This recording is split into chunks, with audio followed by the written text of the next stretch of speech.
축복한 주일 맞이해서 하나님께 예배드리는 성도 여러분들의 가정 자녀들 그리고 건강사 직장 위에 하나님의 놀라우신 은혜 평강 축복 넘쳐나기를 주님의 이름으로 축원합니다. 오늘은 잠언 1장 7절에서 9절의 말씀을 통해서 성경에서 가르치는 그 참 지식과 그 참 효도라는 제목으로 다 함께 은혜를 나누었으면 합니다. 우리가 살아가는 현대 사회는 지식 정보 사회라고 하죠. 요즘 시대는 지식이나 정보가 많은 사람이 인정을 받는 그런 시대죠. 지식에는 세 종류의 지식이 있는데 첫 번째는 체험이나 경험을 통한 지식이 있죠. 한때 그 유아원 교육에 큰 영향력을 미친 이 몬테소리라는 사람이 있었어요.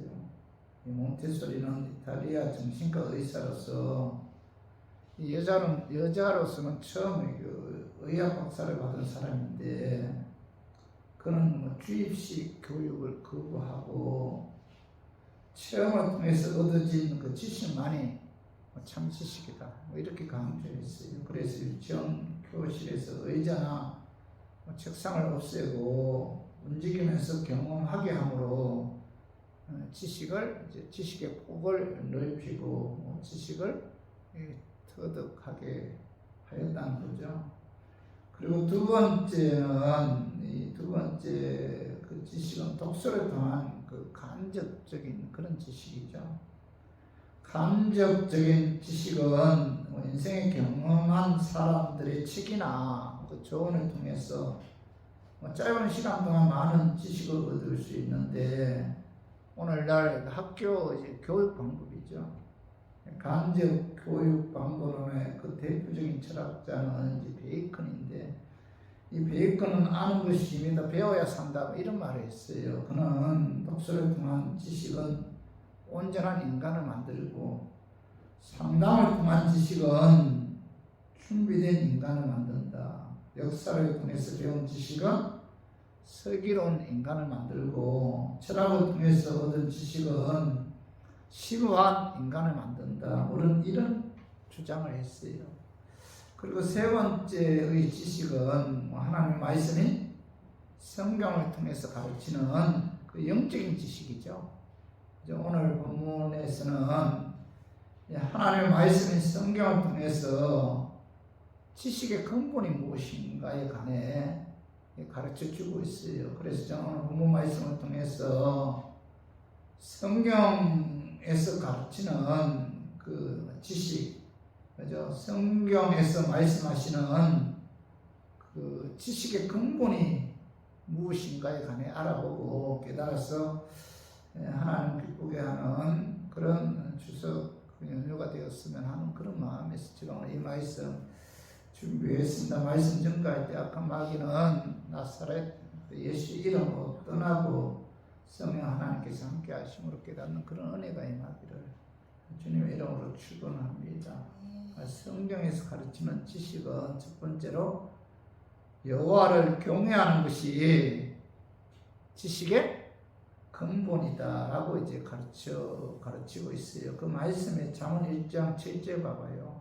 여호와를 경외하는 것이 지식의 근본이거늘 이렇게 말씀하고 있죠. 잠언 기자는 여호와를 경외하는 것이 뭐예요? 지식의 근본이다. 그죠? 여호와를 경외한다는 것은 거룩한 두려움으로 하나님을 섬긴다, 하나님을 공경한다 그런 뜻이에요. 성경은 하나님을 공경하는 마음, 하나님을 섬기는 마음이 뭐예요? 지식의 근본이며 인간의 근본이다 이렇게 가르치고 있어요. 성도 여러분, 하나님은 우주 만물을 창조하신 창조주이죠. 그죠? 우주 만물을 창조하신 하나님이 이 세상의 주인이고 또 이 세상을 주관하시는 주관자죠. 우리의 생사하고 주관하시고 인류 역사를 주관하시는 분이 뭐예요? 천지 만물을 창조하신 하나님이죠. 하나님. 그러므로 농사에 풍년이 들게 하시는 분도 하나님이죠. 그죠? 흉년이 들게 하시는 분도 뭐예요? 하나님이죠.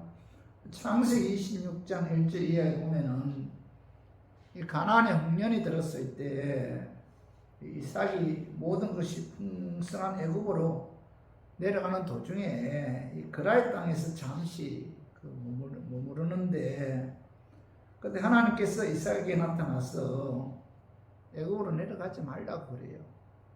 이삭은 하나님 말씀에 순종해서 모든 것이 풍성한 그 애굽으로 내려가지 않고 저 흉년이 든 그라의 땅에서 그대로 머물러 있었습니다. 이삭은 그의 그라의 땅에서 농사를 지어서 100배의 수확을 거두었는데 그라의 땅에 흉년이 들었지만은 하나님께서 이삭에게 복을 주어서 100배의 수확을 거두게 하셨던 거죠. 그죠? 그리고 창세기 41장 1절 이하에 보면은 요셉이 감옥에 갇혀 있을 때 애굽의 바로 왕이 꿈을 두 가지를 꾸었는데 첫 번째 꿈은 뭐예요? 살찐 7마리 암소와 야인 7마리 암소가 있었는데 야인 7마리 암소가 살찐 7마리 암소를 잡아먹는 그런 꿈이었어요. 두 번째 꿈은 충실한 7 이삭과 아주 약한 7 이삭이 있었는데 아주 약한 7 이삭이 무성하고 충실한 7 이삭을 삼켜버리는 그런 꿈을 꾸었어요. 이 바로 왕은 참으로 이상한 꿈이다 이런 생각이 들어서 그는 그 꿈을 해몽할 수가 없어서 애굽의 많은 전쟁이나 술객들에게 꿈 해석을 부탁했는데 어느 누구도 그의 꿈을 해몽하지 못했어요. 그래서 이 요셉이 그죠? 이 바로 왕의 꿈을 해석해 주었는데 요셉은 바로 왕에게 이 꿈은 하나님께서 주신 꿈이다. 이 꿈은 앞으로 일어날 일을 미리 하나님께서 왕에게 보여주셨다고 이제 말하면서 요셉은 왕의 꿈 살집 7 암소와 충실한 7 이삭의 꿈은 애굽 땅은 물론 전 세계적으로 7년 동안 계속해서 큰 흉년이 들 것을 의미하고 야인 7 암소와 아주 약한 7 이삭의 꿈은 7년 동안 세계적으로 흉년이 될 것을 의미합니다. 그러므로 7년 동안 흉년이 들 때 곡식을 잘 저장해서 앞으로 있을 7년 흉년을 잘 대비해야 합니다.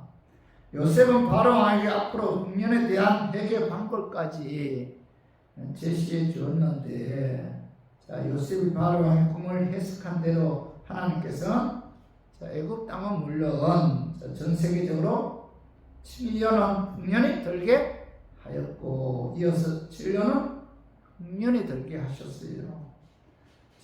이 말씀을 통해서 우리가 깨달을 교훈은 뭐예요? 이 땅에 흉년이 들게 하시는 분도 하나님이시고 흉년이 들게 하는 분도 하나님이심을 우리에게 말씀해 주고 있는 거죠. 그렇다면은 농사에 흉년이 들게 하시는 분은 조상신이 아니라 하나님이죠.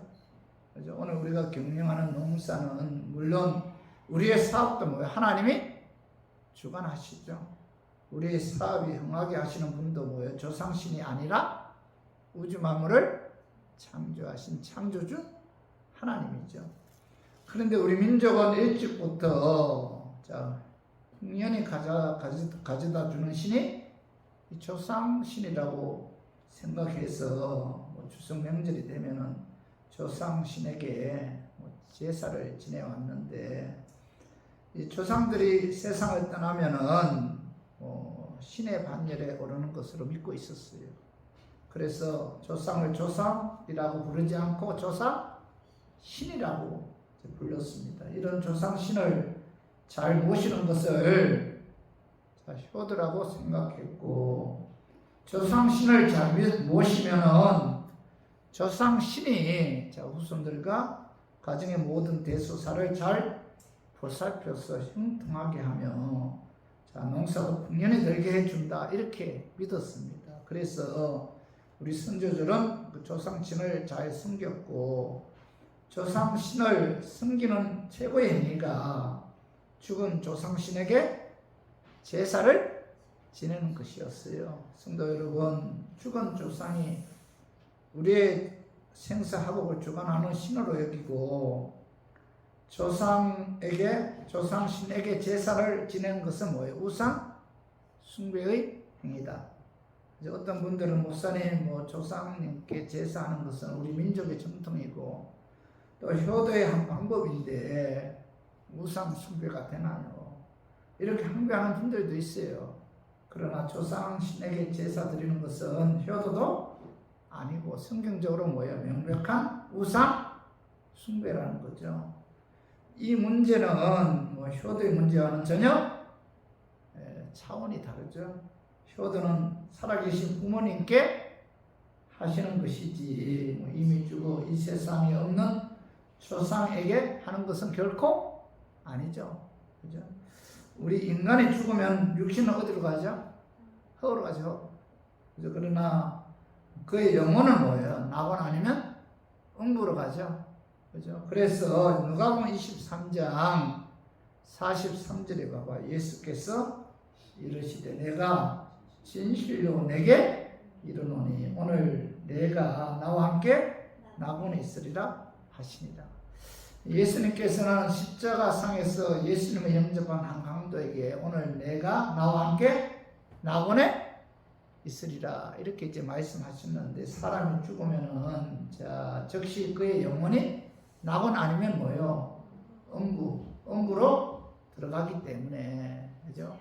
사람이 죽어 그의 혼이 하늘로 올라가지 못하고 구천을 떠들고 있다든지 사람이 죽으면 귀신이 된다든지 사람이 죽으면 조상신이 되어 후손들을 보살펴 준다는 것은 이건 있을 수가 없죠.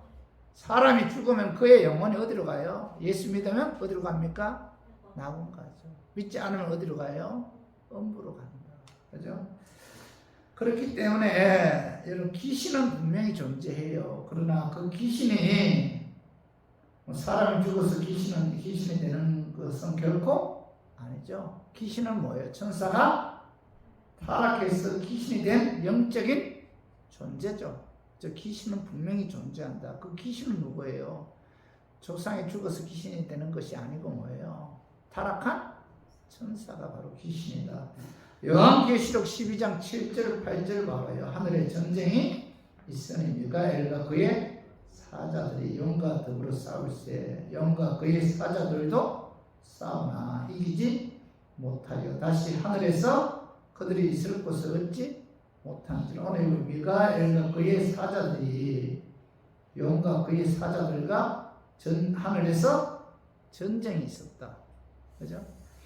근데 영과 그의 사자들이 미가엘과 그의 사자들에게 패해서 하늘에서 있지 못하고 이 땅으로 쫓겨났다는 겁니다. 그래서 요한계시록 12장 9절 봐봐요. 큰 영이 내쫓기니 옛뱀 곧 마귀라고도 하고 사단이라고도 하며 온천하를 깨는 자라. 그가 땅으로 내쫓기니 그의 사자들도 그와 함께 내쫓기니라 이렇게 말씀하고 있잖아요. 영은 뭐예요? 옛뱀 곧 뭐예요? 마귀. 자 그리스어로 마귀입니다. 그리스어로. 그 히브리어로는 뭐예요? 사단이죠. 사단. 그래서 영은 옛뱀 곧 마귀 사단이며 자 그의 사자들이 누구예요? 귀신들이죠. 귀신들. 옛뱀 곧 마귀라고도 하고 사단이라고도 하는 영과 그의 사자들인 귀신들은 자 하늘에서 자 군대 천사장인 미가엘과 그의 사자들에게 그의 사자들과 싸워서 이제 피하게 되고 그래서 그들은 뭐예요? 하늘에 있지 못하고 이 땅으로 쫓겨왔는데 자 이 마귀와 그의 사자들은 온 천하를 깨는 자라. 그래서 다시 말해서 이 땅에 와서 많은 사람들을 유혹하고 화멜길로 인도한다. 마귀와 그의 사자들인 귀신들은 이 세상을 지배한다. 이렇게 말씀하고 있잖아요. 귀신들은 하나님께서 지으신 천사들 중에 타락한 천사들이죠. 그러므로 죽은 조상이 귀신이 되어 분명과 가정의 대소사 형통을 가져오게 한다는 것은 귀신에게 쏟고 있는 거죠.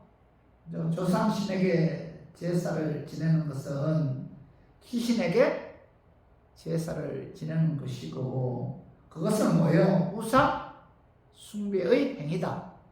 이것을 성경께서 분명히 우리에게 뭐예요? 가르쳐 주고 있잖아요. 그래서 우리 기독교에서는 조상신에게 제사 지내는 것을 우상 숭배로 규정해서 금지하고 있죠.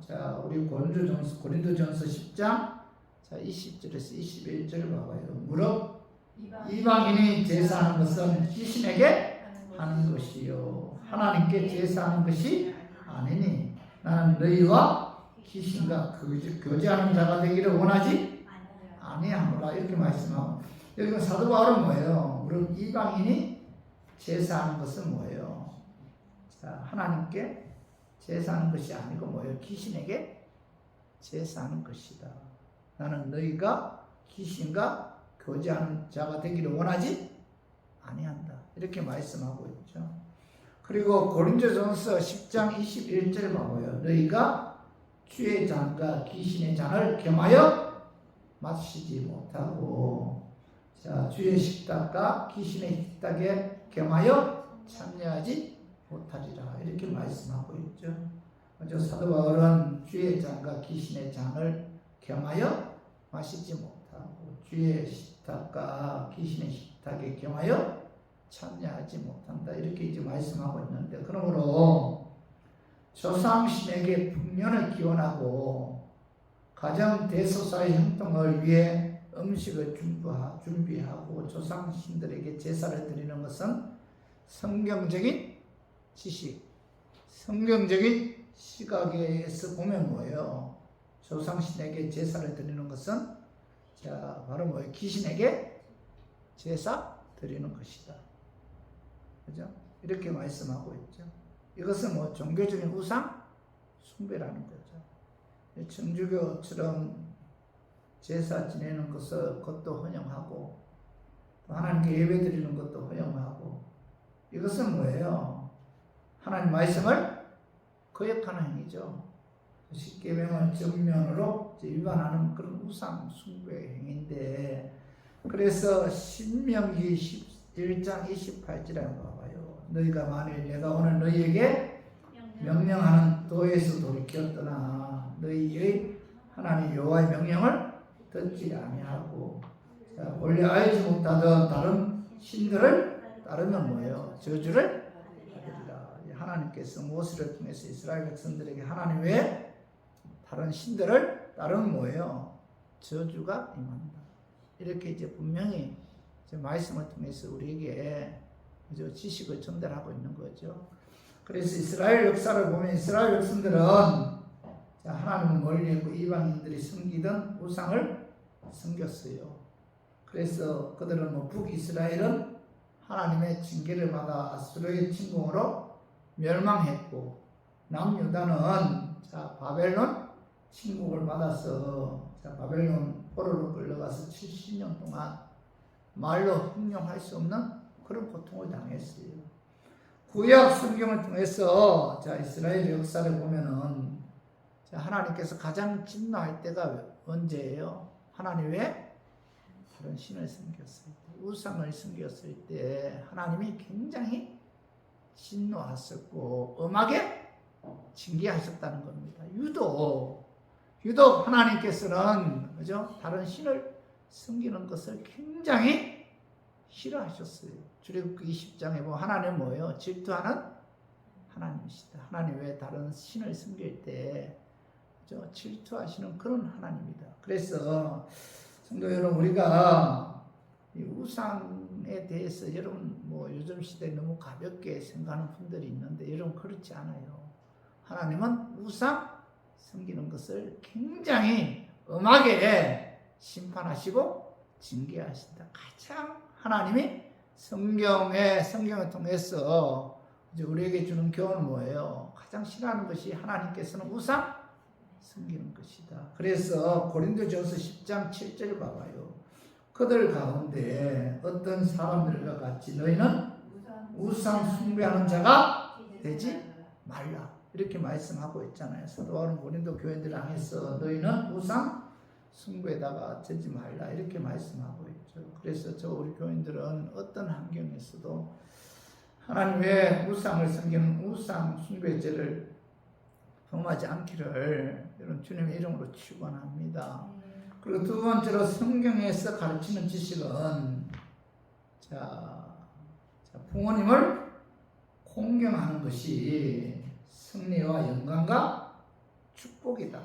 이렇게 이제 가르치고 있어요. 부모님을 잘 공경하는 것이 자녀에게 승리와 축복과 영광이다. 이렇게 가르치고 있는데 그 말씀이 잠언 1장 8절 봐봐요. 내 아들아 내 아비의 음계를 들으면 내 음의 법을 떠나지 말라. 잠언 기자 내 아들아 내 아비의 음계를 들으면 내 음의 법을 떠나지 말라 이렇게 말씀하고 있는데 잠언 1장 7절에 봐봐요. 잠언 1장 7절에 보면 여호와를 경외하는 것이 지식의 근본이다. 이렇게 말씀하신 후에 즉시 뭐예요? 잠언 1장 8절에 보면 내 아들아 내 아비의 훈계를 들으면 내 음의 법을 떠나지 말라 이렇게 말씀하시는데 여호와를 경외하는 것과 아비의 훈계를 들으며 내 음의 법을 떠나지 말라는 말씀을 나란히 뭐예요? 언급하고 있죠. 그렇죠? 이것은 하나님을 경외하는 것만큼이나 부모님을 공경하는 것이 귀한 일임을 하나님 기뻐하는 일임을 말씀하고 있는 거죠. 그래서 잠언 1장 9절을 봐봐요. 9절에 잠언 1장 9절 이는 뭐예요? 내 머리에 아름다운 간이요 내 목에 금사슬이니라. 여기서 내 머리 아름다운 간은 뭐예요? 최후의 승리와 영광을 상징하는 멸루관의 의미예요. 내 머리 아름다운 간은 영광을 상징하는 멸루관이다. 그리고 내 몸의 금사슬은 이 땅에서 얻는 명예를 의미하는데 잠언 기자는 뭐예요? 내 아비의 훈계를 들으며 내 음의 법을 떠나지 않고 순종하는 자녀들에게 최후의 승리와 영광을 상징하는 멸루관을 하나님께서 주신다. 그리고 이 땅에서는 뭐예요? 명예를 얻는 축복을 하나님께서 주신다. 그런 의미에서 뭐예요? 이는 뭐예요? 내 머리에 아름다운 간이요 내 목에 금사슬이니라. 내 아들아 내 아비의 훈계를 들으며 내 음의 법을 떠나지 말아야 한다. 왜냐하면 뭐예요? 내 머리 아름다운 부모님을 잘 섬기는 것은 내 머리 아름다운 간이고 내 목에 금사슬이기 때문이다. 이렇게 말씀하고 있죠. 성도 여러분, 부모님을 잘 섬기고 공경하는 것이 축복의 원리죠. 그죠?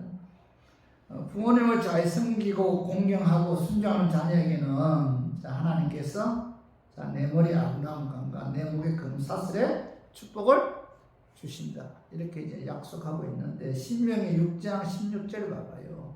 너는 내 하나님 여호와께서 명령한 대로 내 부모를 공경하라. 그래야만 내 하나님 여호와가 내게 준 땅에서 내 생명이 길고 복을 누리리라. 하나님께서 모세를 통해서 이스라엘 백성들에게 내 부모를 공경하라. 그래야만 뭐예요? 내 하나님 여호와가 내게 준 땅에서 내 생명이 길고 복을 누리리라. 이렇게 이제 말씀하셨고 또 에베소서 5장 23절도 봐봐. 내 아버지와 내 어머니를 공경하라. 이것은 약속이 있는 첫 계명이니 이로써 내가 잘되고 땅에서 장수하리라. 사도 바울은 어머니 아버지 공경하면은 하나님께서 내가 잘되는 축복 땅에서 장수하는 축복을 주신다. 이렇게 말씀하고 있다. 땅에서 장수한다는 뜻은 하나님이 함께 하시는 행복한 생활을 이제 의미하는데 병명 살아도 마지 못해 살고 죽지 못해 사는 인생은 땅에서 장수의 복을 받았다고 이제 할 수가 없죠. 이 땅에서 건강하게 행복하게 하나님과 함께 하나님의 인도함을 받아 오래오래 사는 것이 뭐예요? 장수의 복이죠. 그죠? 그래서 성경에서는 뭐예요? 자, 부모님 잘 섬기면 뭐예요? 하나님께서 그죠? 내 생명이 길고 내가 준 땅에서 내 생명이 길고 복을 누리리라. 또 내가 잘 되고 땅에서 장수하리라. 이렇게 이제 약속하셨잖아요. 성경에 보면 부모님을 잘 섬기고 공경함으로 하나님의 축복을 받은 인물이 누구예요? 요셉이죠. 요셉의 아버지 야곱은 요셉을 편애한 것 때문에 그 요셉의 형들의 미움을 받아서 요셉이 애굽의 노예로 팔려가잖아요. 형들의 미움에 의해. 거기서 많은 고생했지만 하나님 은혜로 감옥 안에서 바로의 꿈을 해석해 주므로 애굽의 국무총리가 되죠. 요셉은 애굽의 국무총리가 되었을 때 자기를 노예로 판 형제들을 다 용서하고 이제 그 아버지와 그의 형제들 또 형제들의 자식들까지 애굽으로 초청해서 고생 땅에서 편하게 살 수 있도록 뭐죠? 잘 섬겼고 공경했어요. 창세기 47장 30절에 봐봐. 내가 조상들과 함께 눕거든 너는 나를 애굽에서 메어다가 조상의 묘지에 장사하라. 요셉이 이르되 내가 아버지 말씀대로 행하리이다. 자, 어느 날 야곱이 애굽에서 죽음을 맞이하면서 아들 요셉에게 뭐라고 하죠? 너는 나를 애굽에서 메어다가 조상의 묘지에 장사하라. 이렇게 이제 유언하죠. 내 시신을 애굽에 묻지 말고 조상들이 묻혀 있는 그런 묘지에 묻어달라. 이렇게 이제 유언을 하죠. 그때 요셉이 뭐라고 말씀해요? 내가 아버지 말씀대로 행하리이다. 요셉은 아버지의 말씀에 순종했고 신실하게 아버지를 잘 섬겼어요. 하나님께서는 부모를 잘 섬긴 요셉에게 놀라운 축복을 주셨는데, 자, 요셉의 두 아들이 누구예요? 므낫세와 에브라임이죠. 에브라임과 므낫세예요. 자, 이스라엘의 12지파 속에 야곱의 자식들이 12지파 안에 들어가잖아요. 그죠? 야곱의 자식들. 근데 요셉 들어가지 않아요? 안 들어가죠. 그 대신 누가 들어가요? 요셉의 아들 에브라임과 므낫세가 그래서 이스라엘의 12지파 안에 들어가요. 요셉이 부모님을 잘 섬겼을 때 하나님께서는 요셉의 아들 에브라임과 므낫세에게 이스라엘 12지파 속에 들어가는 축복을 주셨다는 겁니다. 또한 룻기스에 보면은 이 롯은 모압 여인이었지만은 자, 그가 시어머니 나오미를 잘 섬기고 공경하였을 때 하나님께서 롯을 축복하셨는데, 이방인의 롯은 하나님의 축복을 받아 시어머니 나오미의 친척 그 보아스와 결혼하죠. 보아스와 결혼했는데 그의 후손에서 누가 나와요? 예수님이 나오죠. 예수님. 자, 이방 여인 나오미, 이방 여인 그 룻에게서 메시아 계보인 예수님이 태어납니다. 롯은 메시아 그 계보에 그의 이름이 기록되는 엄청난 복을 받았죠. 그죠? 이와 같이 부모님을 공경하고 잘 섬기고 순종하는 자녀에게는 하나님께서 축복해 주신다. 이것이 성경에서 우리에게 주시는 말씀이에요. 가르쳐 주시는 말씀입니다. 그러나 자녀들이 부모님을 함부로 대하고 무시하고 업신여기고 불순종하는 자녀에게는 하나님의 저주가 임해요. 잘 섬기고 공경하면 하나님의 축복이 임하지만은 업신여기고 불순종하고 무시하고 함부로 대하면은 하나님의 저주가 임한다. 자, 신명기 27장 16절 봐봐요. 그의 부모를 경홀히 여기는 자는 저주를 받을 것이다 할 것이요 모든 백성은 아멘 할지니라. 자, 하나님께서는 부모를 경홀히 여기는 자는 저주를 받을 것이다 이렇게 말씀하신 이후에 모든 백성들은 뭐라고 하죠? 아멘? 아멘 하라. 아멘은 뭐예요? 그대로 이루어지기를 원한다 그런 뜻으로 자, 부모님을 경외하지 않고 경홀히 여기거나 함부로 대하거나 무시하거나 불순종하는 자녀는 하나님의 저주가 임한다. 그죠? 이렇게 말씀하고 있잖아요. 자, 신명기 21장 18절에서 21절에 보면은 사람에게 완악하고 패역한 아들이 있어 그의 아버지의 말이나 그 어머니의 말을 순종하지 아니하고 부모가 징계하여도 순종하지 아니하거든. 그의 부모가 그를 끌고 성문에 이르러 그 성읍 장로들에게 나아갔어. 그 성읍 장로들에게 말하기를 우리의 이 자식은 완악하고 패역하여 우리의 말을 듣지 아니하고 방탕하여 자, 술에 잠긴 자라 하면 그 성읍의 모든 사람들이 그를 돌로 쳐 죽일지니 자, 이같이 내가 너희 중에서 악을 제하라. 그래야만 온 이스라엘이 듣고 들어하리라. 오늘 21절에 봐봐요. 그 성읍의 모든 사람들이 자, 술에 취해서 방황하는 그 자식을 돌로 쳐 죽이라. 이렇게 말씀하고 있죠. 그죠? 이 돌로 쳐 죽이라. 그죠? 율법에 보면 신성모독죄는 뭘 돌로 쳐 죽이라. 이렇게 말씀한 신성모독죄. 사도행전 7장에 보면 스데반이 자, 유대인들에게 설교하죠. 너희들이 십자가를 죽인 그 예수가 창조주 하나님이시다. 그가 우리의 구원자이시며 자, 메시아이시다. 이렇게 선포했을 때 이 유대인들은 신성모독죄로 스데반을 돌로 쳐 죽이죠. 그죠?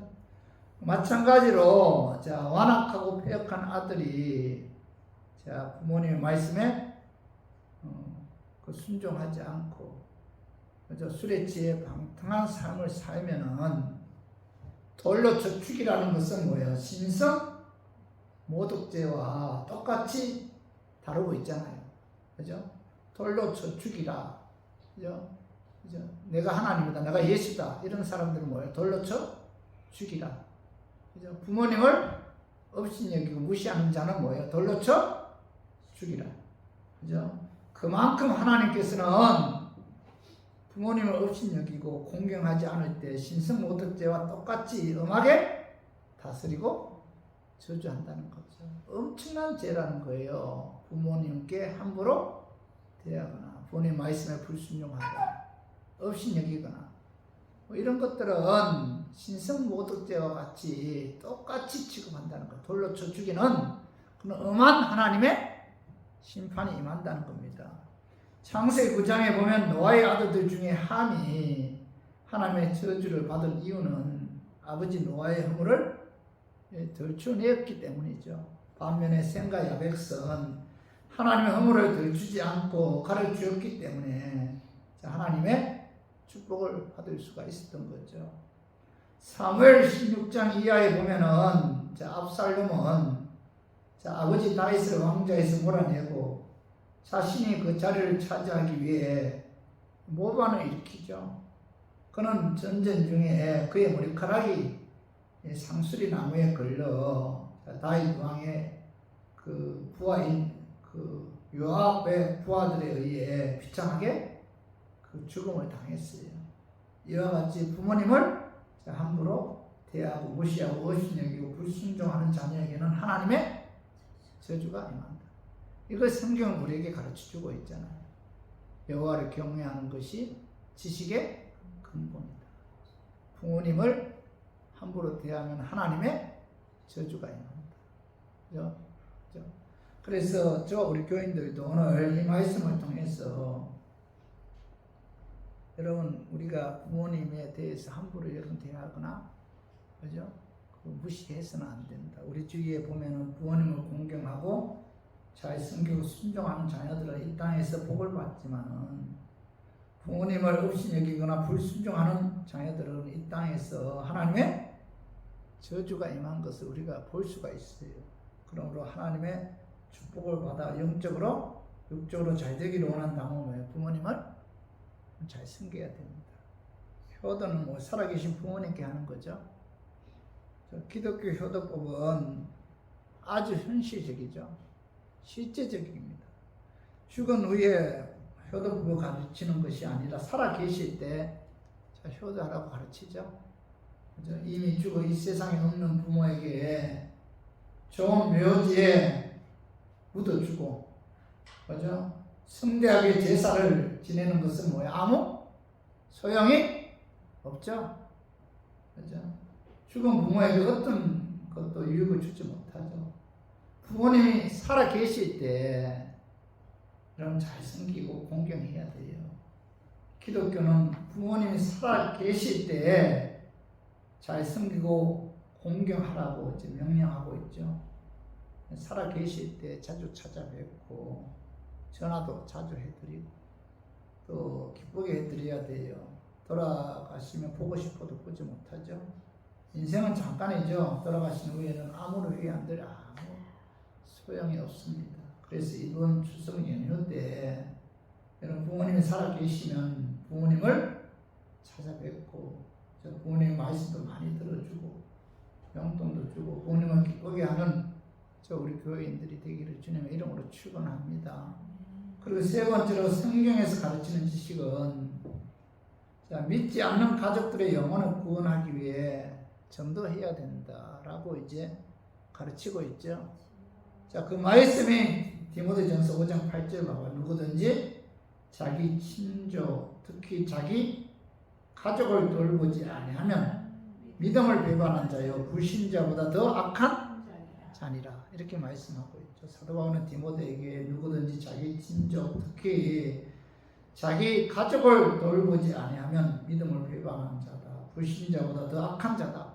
이렇게 말씀하고 있는데 가족들에게 복음을 전하지 않으므로 가족들의 영혼이 지옥으로 떨어진다면 그것은 뭐 믿음을 배반한 자다. 불신자보다 더 악한 자다. 이렇게 말씀하고 있잖아요. 그러므로 이번 추석 연휴에 예수 믿지 않는 가족들을 만나면은 그들의 영혼이 구원받을 수 있도록 이런 복음 전해야 돼요. 전도해야 된다는 겁니다. 고린도전서 9장 16절을 봐봐. 내가 복음을 전할지라도 자랑할 것이 없으면 내가 부득불 할 일이니라. 만일 복음을 전하지 아니하면 내게 하가 있을 것이로다. 사도 바울은 뭐예요? 만일 내가 복음 전가하지 않는다면 내게 하가 있는다. 이렇게 말씀하고 있죠. 하가 있을 것이다. 이렇게 말씀하고 있죠. 자, 디모데후서 4장 1절에서 2절 한번 봐봐요. 하나님의 아까 살아있는 자와 죽은 자를 심판하실 그리스도 예수 앞에서 그가 나타나실 것과 그의 나라를 두고 음이 명하노니 너는 말씀을 전하라. 때를 얻든지 못 얻든지 항상 힘쓰라. 범사의 오래 삶과 가르침으로 경책하며 경계하며 권하라. 사도 바울은 영적인 아들 디모데에게 뭐라고 말씀하고 있죠? 하나님 아까 살아있는 자와 죽은 자를 심판하실 예수 그리스도 앞에서 그가 나타나실 것과 그의 나라를 두고 음이 명한다. 음이 명한다는 거죠. 그는 자신의 긴 생각이 아니라 살아계신 하나님과 심판의 주님이 원하시는 일이기 때문에 내가 음이 명한다. 그죠? 때를 얻든지 못 얻든지 항상 힘써 말씀을 전파하라. 복음을 증거하라. 이렇게 말씀하고 있잖아요. 전도는 하나님의 엄격한 명령이죠. 음이 명한다는 것은 반드시 해야 되는 중한 명령이라는 거죠. 전도는 하나님의 지상 명령이죠. 모든 그리스도인들에게 주신 하나님의 뭐예요? 사명이죠. 사명. 전도의 사명을 주기 위해 하나님께서 우리를 먼저 부르신 거죠. 전도는 뭐 해도 되고 안 해도 되고 그런 것이 아니라 반드시 해야 하는 하나님의 강한 엄한 명령이다. 주님의 마지막 부탁이죠. 그래서 이번 추석 때 성도 여러분, 그 믿지 않는 가족이나 친척을 만나면은 이런 복음 증거해야 돼요. 예수는 우리 죄 사시기 위해 십자가에 죽으셨고 의롭게 하기 위해 사망 권세 이기고 사흘 만에 부활하셨다. 그 예수를 믿어야만이 구원받는다. 지옥 가지 않고 천국 간다. 여러분, 이 가족들에게 아직까지 믿음이 연약한 자들이나 믿지 못하는 분들에게 복음 증거해야 돼요. 복음 전했을 때 그가 복음을 받아들이거나 받아들이지 않거나 그것은 내 목이 아니죠. 그건 누구의 목이에요? 성령님의 영역이죠. 내가 복음을 전한 후에 내가 그로 하여금 예수님을 영접하게 하려고 하면 그게 그래서 전도가 힘든 거죠.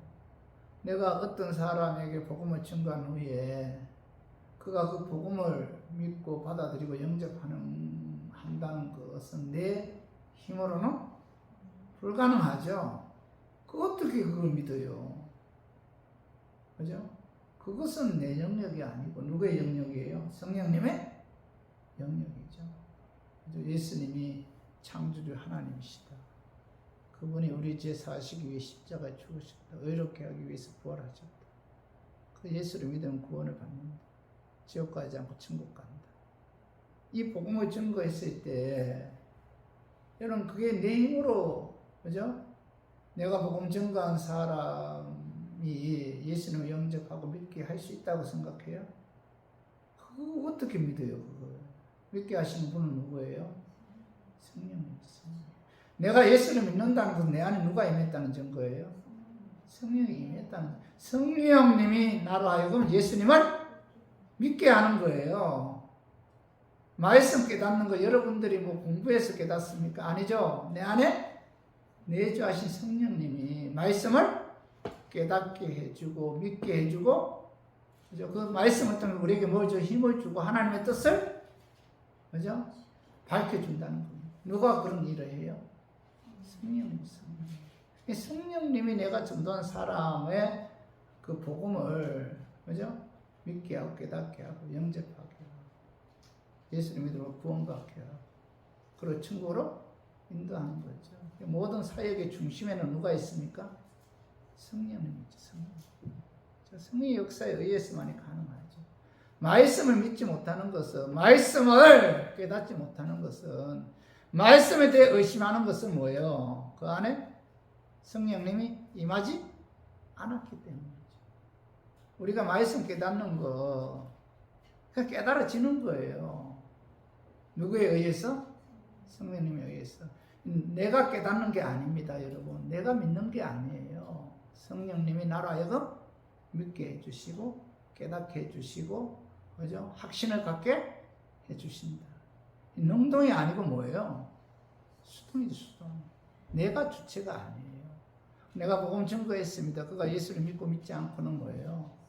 성령님이 그로 하여금 믿게 하는 그죠? 성령의 사역이지 성령의 영역이지 결코 내 영역이 아니야. 우리는 단지 뭐예요? 증거하기만 하면 돼요. 그래서 우리가 해야 할 일은 복음을 전하기만 하면 된다. 그죠? 이번 추석 연휴 때 이제 얼마 남지 않았잖아요. 언제까지예요, 연휴가? 월, 하, 수요일까지인가요? 수요일날도 놀아요? 언제 화요일까지 노나요? 화요일까지.